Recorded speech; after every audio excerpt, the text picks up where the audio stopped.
Shalom, sahabat muda yang dicintai Tuhan. Salam jumpa kembali dalam acara renungan Youth for Christ. Bersama saya Pendeta Rikwan Joverson Ginting dari Gereja Sidang Jemaat Kristus, anggota PGIW DKI Jakarta. Renungan kita hari ini, Jumat 12 Desember 2025, dituliskan oleh Pendeta Ayub Sektianto dari GKI Kartasura dengan judul Sober, yang didasarkan pada Surat 2 Petrus pasal 3 ayat 11 sampai 18. Mari kita berdoa. Tuhan, kami mau Engkau Tuhan berbicara kepada kami, terus wahyukan diri-Mu lebih banyak, berikan kepada kami juga roh, hikmat dan wahyu untuk mengenal Engkau dengan benar, sehingga melalui pengenalan akan Engkau, kasih kami juga makin ditambahkan, bahwa kami dalam kehidupan kami makin sadar Engkaulah segala sesuatu dan keperluan kami yang paling sejati. Terima kasih Tuhan, di dalam nama-Mu kami berdoa. Amin. Sahabat Youth, yang akan menjadi pusat refleksi kita hari ini adalah 2 Petrus 3 ayat yang ke-14. Sebab itu, saudara-saudara yang terkasih, sambil menantikan semuanya ini, kamu harus berusaha supaya kamu didapatinya tidak bercacat dan tidak bernoda di hadapannya dalam perdamaian dengan Dia. Sahabat muda, salah satu istilah yang dikenal di dunia maya adalah sober. Istilah ini berasal dari bahasa Inggris yang berarti tidak mabuk atau dalam kondisi sadar dan waras, sehingga dapat berpikir jernih dan rasional.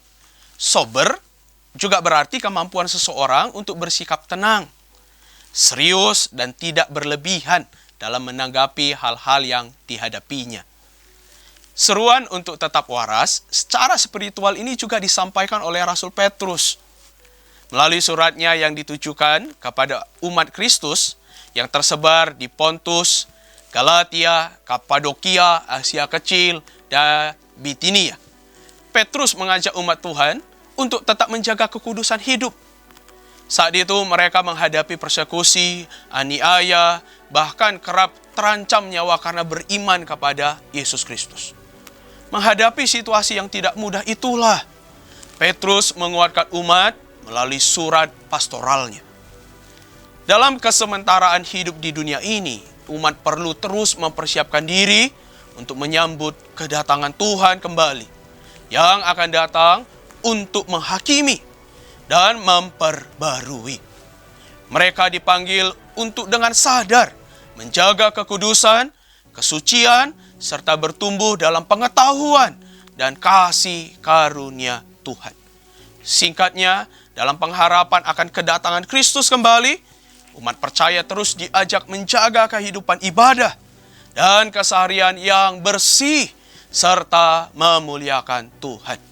Sahabat muda, percaya kepada Yesus Kristus tidak cukup hanya diisi dengan beribadah setiap minggu.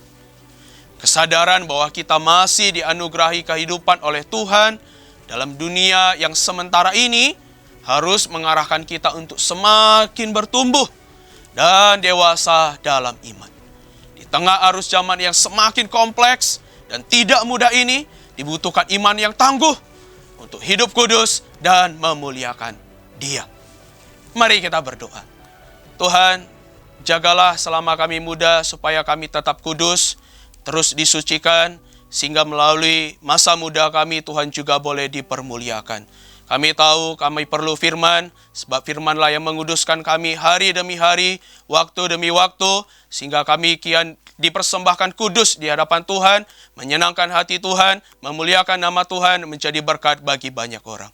Terima kasih Tuhan, kuduskan kami senantiasa. Amin. Sahabat muda, demikian renungan kita hari ini. Jangan lupa subscribe, like, dan bagikan kepada teman-teman yang lain. Tuhan memberkati.